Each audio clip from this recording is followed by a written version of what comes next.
Bonjour, j'espère que vous allez bien. Aujourd'hui, je vais vous lire la suite de l'extrait sur l'essai de Montaigne d'André Gide. Montaigne.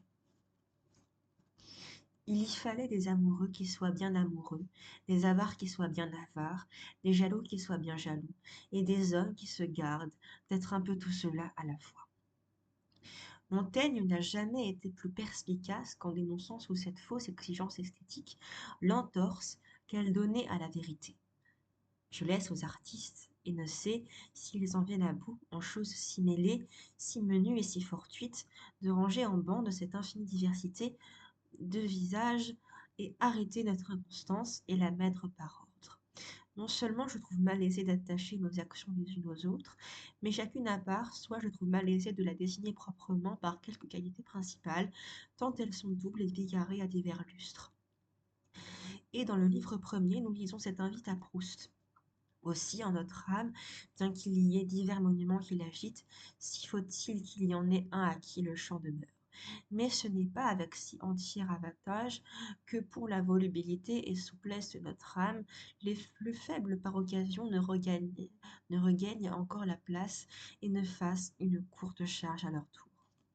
Montaigne continue, parlant de ces bons auteurs mêmes qui pourraient tout aussi bien être ceux qui l'ont suivi que ceux qu'ils connaissent déjà. Ils choisissent un air universel, citation, et suivant cette image, vont rangeant et interprétant toutes les actions d'un personnage, et s'ils ne peuvent les assez tordre, les vont renvoyant à la dissimulation. Et il ajoute, citation, Auguste leur est échappé, du même ton que Saint-Évremond dira plus tard, citation, il y a des replis et des détours qui lui ont échappé à Plutarque. Il a jugé l'homme trop en gros et ne l'a pas cru si différent qu'il est de lui-même. Ce qui lui semble se démentir, il l'attribue à des causes étrangères que Montaigne lui-même a beaucoup mieux entendues.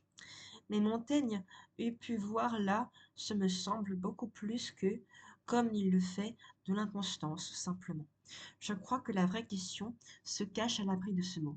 C'est à partir de là que j'entre en quête. Dostoïevski et Nietzsche. Dès 1908, Gide avait donné une étude sur Dostoïevski, d'après sa correspondance, suivie d'un grand article sur les frères Karamazov en 1923, après avoir prononcé sur le romancier russe une série de conférences au Vieux-Colombier. Il publia l'ensemble de ses textes en volume. Dostoïevski l'intéressait au plus haut point, non seulement par la psychologie de ses personnages qui commençaient une certaine conception du roman, mais encore, comme il le prouve dans cette analyse, par des vues particulières sur Dieu et sur la tentation. Il trouvait en tout cas chez lui l'affirmation de la présence du diable. Gilles était aussi passionné pour Nietzsche. Mais, par la suite, le surhomme lui parut trop ambitieusement inhumain. Le tout sans après est ici celui de la causerie.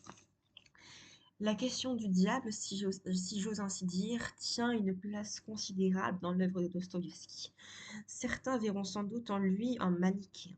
Nous savons que la doctrine du grand hérésiarque Manès reconnaissait dans ce monde deux principes, celui du bien et celui du mal, principe également actif, indépendant, également indispensable, par quoi la doctrine de Manès se rattachait directement à celle de Zarathustra.